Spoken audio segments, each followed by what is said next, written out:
If I could go back to 5 years ago when I first started embracing my naturally curly hair, these are the things that I wish I could tell myself and the mistakes that I would avoid. If you are new to my channel, welcome. My name is Gina and here I make videos all about naturally curly hair. I love doing simplified step-by-step tutorials here on my channel, helping you problem solve and really helping you embrace your natural curls throughout your journey. If you're not already subscribed, be sure to do so before you go because I post videos like this every single week. Also wanted to thank one of my favorite partners here on my channel, and that is Curlsmith, for partnering with me for this video. They just released their new microfiber towel. I have it here. I'm going to be using it here in the video. I'm picky about my hair towels, and this one is definitely unique, and unlike all of the other hair towels that I have, it's a microfiber towel, so it doesn't cause any frizz and it's super absorbent. So we will get into that. I first want to just give a little disclaimer that there's no right or wrong way to do your hair, and these aren't necessarily mistakes. They're just things that I learned that I would have maybe have done differently, but you live and you learn, and as you make these mistakes, it can help you learn how to better take care of your curls. And especially when looking back, I'm like, those things, really help teach me about my curls. So they're not exactly regrets, they're just things that I want to be able to share with you in case if you're doing them as well, if they can help you along your journey. So my hair is currently clean. I clarified and deep conditioned. It was in desperate need, and now I'm ready to style. I have my hair wrapped up in the new Curlsmith towel. This thing is super absorbent and it's very soft too. It reminds me of those towels that you use like to wash your car to where you don't get spots and it absorbs the excess water. That's what it feels like. It's unlike anything I've ever tried before. It's definitely different than the rest of my hair towels, but super absorbent. So I'm first gonna go in with a heat protectant. This is the Curlsmith Miracle Shield.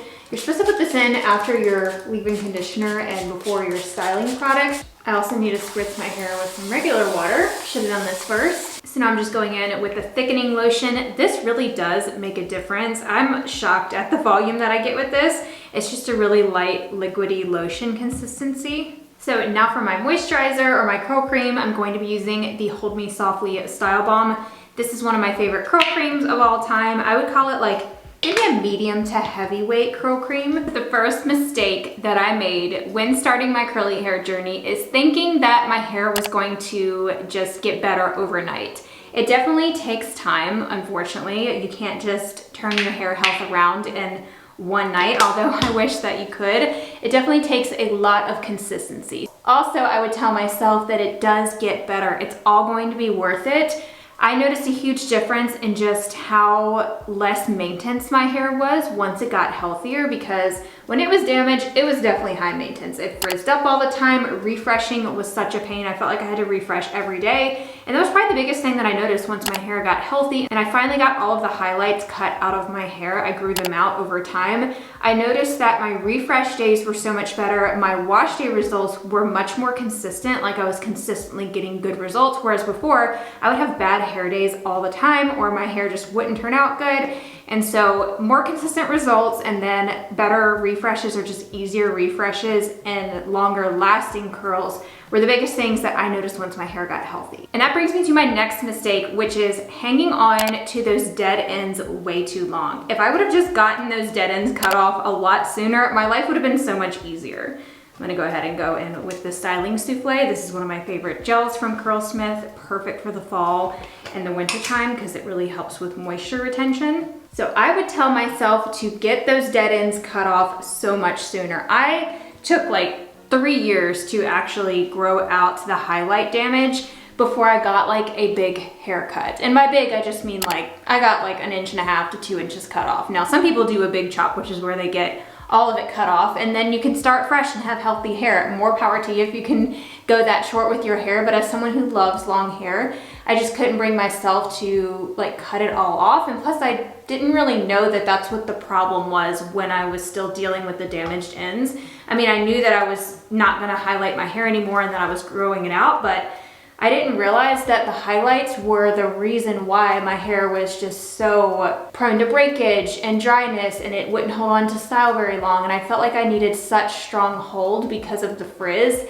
It was just so much worse when my hair was damaged and it was a lot harder to manage. And I didn't realize that until I finally got it all cut off and I was like, wow, this is so much better. Just the tangles were better. And it just made a big difference. Even when I just had like maybe a 1/2 inch of the highlights left, that was still causing those ends to frizz up. Like I would finish diffusing and they would just look frizzy, like no matter how much gel that I put on them, and I couldn't hold a cast. Your hair just kind of releases product. If it's high porosity, it doesn't hold on to product very easily and it just kind of evaporates. So the third mistake that I made when I was transitioning to my naturally curly hair was going back and forth from straight to curly.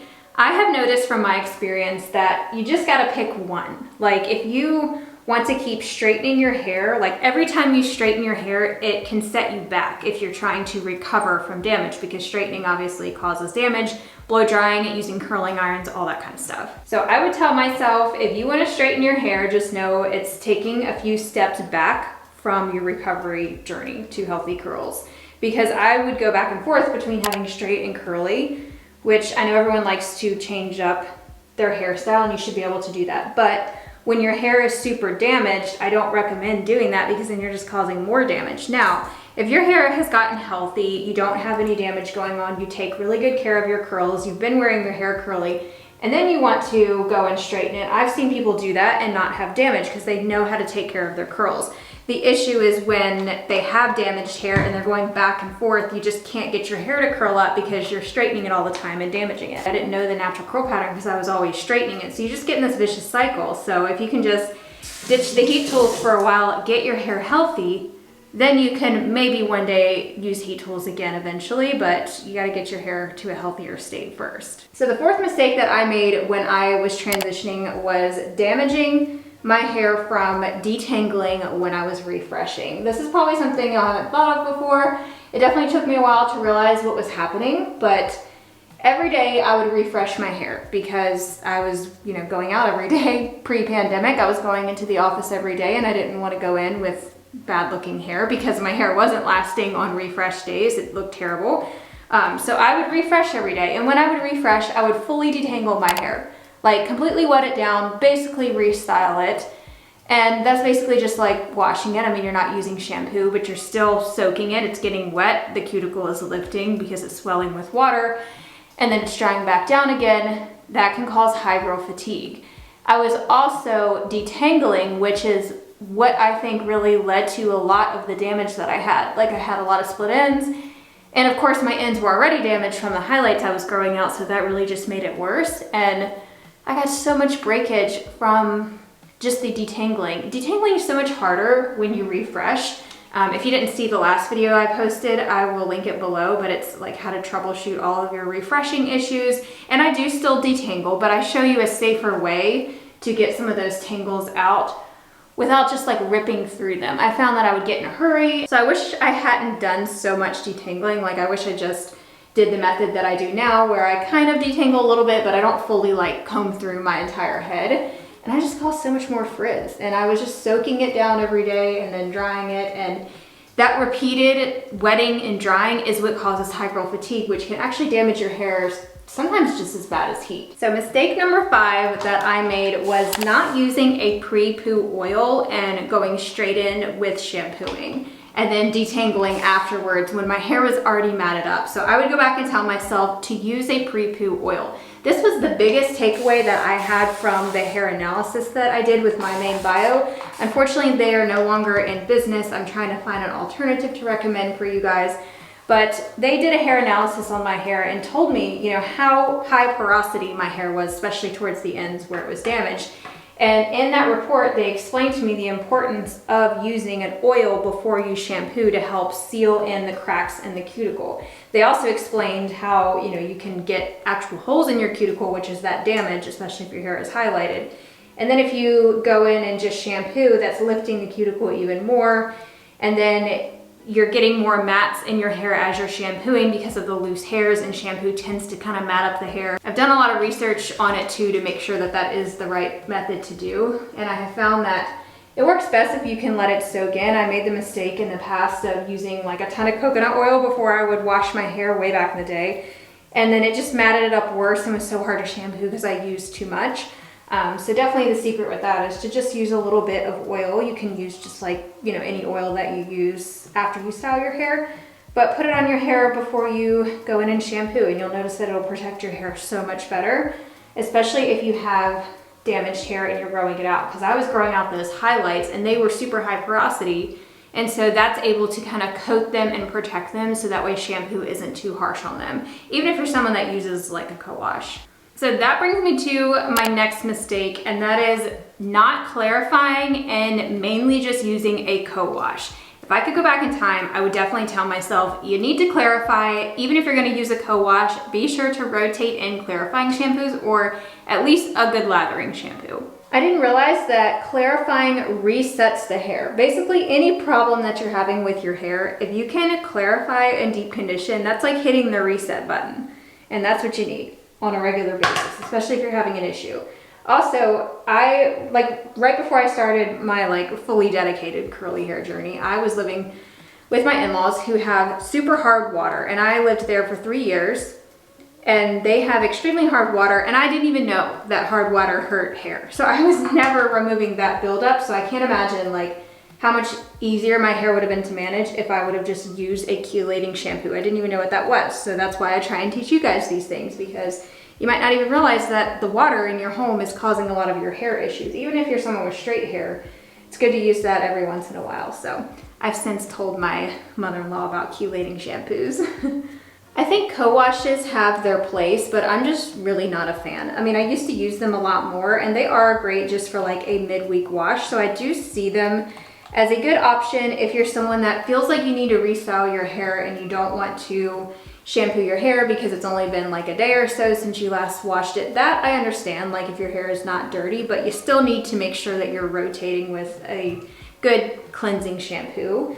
But using a co-wash all the time as your main cleanser, that's like trying to wash grease off of your hands with a lotion.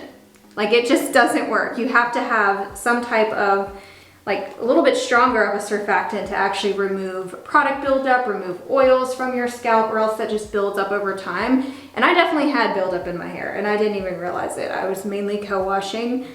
Even if your co-wash does have surfactants in it, which most of them do, it's just not enough. So now that I've got my gel in, I'm going to take the new Curlsmith towel and just scrunch my hair with it. This is called micro plopping, and it just absorbs any excess water and product. I find that with the souffle, if you use too much, it can give you that PC look, and a lot of people don't like the way that the souffle looks in their hair, and I always tell them you might have used too much, because I've definitely learned the hard way and it's hard to scrunch out. But if you use a towel like this before you diffuse, then you're absorbing any excess. So just in case, maybe I applied too much today, I feel like I probably was a little bit heavy-handed like usual, this is a good way to go in and just absorb any of that excess product. And this towel is very absorbent, so I wonder if it is going to soak up some of that excess product. It doesn't look to be causing frizz either, which is awesome. So I think I'm just gonna touch up a few pieces right here with some water and a little bit of gel. So mistake number 7 that I made was using too high of heat on my blow dryer and causing damage and split ends on my ends. So I was diffusing when I first started my curly hair journey, and I love my results with diffusing. It really cuts down on my styling time because my curls are ready to go, right after styling. But diffusing can damage your hair if you're not properly protecting it, and if you're using a hairdryer that gets way too hot. So I would go back and tell myself to cut down on the heat, get a blow dryer that is designed for naturally curly hair, and get a better diffuser, because I was using an old hair dryer that was meant for straightening hair. It got way too hot, to the point where it would burn my scalp or burn my hand if I had it in the hair dryer. And I was just, diffusing like most people do, starting at the ends and just holding it for a while and stuff, or diffusing too rough. And now luckily I've learned diffusing techniques, and I use hair dryers that are designed to work with curls. And I always recommend looking for a hair dryer that has a warm setting. That's why I don't like the Dyson, because it gets way too hot for your hair. I did a whole comparison review between that and the Shark, and since then I've tried out the Curlsmith hair dryer, which doesn't get even near as hot as the Shark did, but it still dries my hair just as fast. If you want me to do a comparison between the Shark and the Curlsmith hair dryer, definitely let me know, and I can do that for you all, and also compare it to my Conair hair dryer. I would love to do that breakdown, because I think they all have their benefits and have their place, but I've just really been reaching for the Curlsmith dryer the most, because it still gets my hair dry fast without the heat, and I think it's because of the large size. So one thing I've been doing after using the souffle is just looking at my hair underneath and making sure that some of the hair is not too clumped, because that's how you get that like very piecey look, or at least for me, since my hair is low density, it starts to look see-through. So here's the Curlsmith diffusion dryer. Look how big the diffuser head is. So I think this size is why it still dries my hair fast. I use the medium heat and I use the low fan speed. I usually don't switch it to high. And I also use the high heat setting because I find that the high heat setting is even not too hot. Like, I normally don't advise to use the highest heat setting, but in this dryer, I don't think it's too hot at all. Love this dryer. I'm gonna go ahead and diffuse and I will be back with my results. So now I'm going to put in my root clips. I've been putting these in just at the end of my diffusing when my hair is still warm, and I just usually let them sit. So while this is setting, let's cover mistake number 8, and that is being too strict with product ingredients and really limiting myself, or I would say being too strict with product ingredients without fully understanding those ingredients. Now, I'm all about reading ingredient labels. I love talking about product ingredients. I definitely have some ingredients that I avoid, but if I could go back in time, I would tell myself that a little silicone won't kill you. I know, I've always preached about avoiding silicone, but the more that I've researched it and the more stuff that's just come out recently, I feel like more people are being more open to it, and I've definitely started incorporating it some. But the main reason why I wanted to include this is because silicone can actually help your hair while it's damaged. Now, you don't want to have silicone buildup because then that can block moisture in, which was my whole point all along when I would talk about not using silicones for the curly girl method, because you didn't want to have your hair become dry because you have buildup of silicone. That's not what I'm saying. I don't think you should have a buildup of silicones. You have to make sure you're clarifying, but I could see them being very useful if you do have damaged hair that you're trying to grow out, because it will protect your hair from further heat damage and also just helps seal the cuticle. A silicone is a very sealing ingredient. It's sort of like polyquats, but I think it can adhere a little bit more than that. But it protects your hair from humidity. It also can seal in and just provide more slip and manageability, and I really needed that when I was transitioning. I needed slip, which I usually would reach for products that have natural slip ingredients in them anyways, but I could see them being beneficial if you do have very damaged hair. I think the key though is to make sure that you're not letting them build up with regular clarifying. So I still don't think you should use silicones if you only co-wash. I think with the traditional curly girl method, if you were co-washing, then you shouldn't be using silicones because then you're not able to remove them. However, if you use lathering shampoos and you use clarifying shampoos, I don't see any harm in incorporating them in a couple of your products. I would just avoid them in every single product. So let me know in the comments, are you someone that does use silicones? Do you mind them? What do you think about them? Would you like to see me experiment more with them, or are you just strict, do not use them? So now I'm ready to take out these clips. Look at that volume. I can link these for you down below. I'm gonna actually use a little bit of oil to scrunch out the gel cast. This is probably something else I would tell myself back when I started. It's okay to use an oil to scrunch out the gel cast. I need to be sealing my hair more. I'm really bad about doing this, but a little bit, you know, is good to help seal in the moisture. So I'm just using some of the fragrance-free Shine oil. I'm just going to scrunch some of that in, and plus my hair is very coarse right here. Like, I really need to be using more oils right here because oils can really help soften coarse hair and just make it feel more manageable. I don't feel like I use too much gel. Like, it actually, maybe if I'm using that towel, it actually still looks pretty good and it's not like too piecey or weighed down or anything like that. So I love how these results turned out with these products. I did do a little hairstyle for like a holiday look. You can check that out over on my Instagram page. I'm gonna have a reels up with Curlsmith if you wanna see how to do this really easy hairstyle. I'm someone that only likes very simple things, and I like keeping my hair up out of my face, so I use some cute little clips so I can show you how to do that. And make sure you check out the new hair towel from Curlsmith if you haven't already. This thing is pretty incredible and unlike any of the towels that I have. So if you enjoyed this style of video, I recommend checking out the playlist that I have linked right here on the screen. It's the Mistakes That Cause Frizz series that I did, and I walk you through all of the do's and don'ts to consider when you're styling your hair and when you're washing your hair and diffusing that are contributing to frizz. So I will talk to you over in that video. Bye everyone.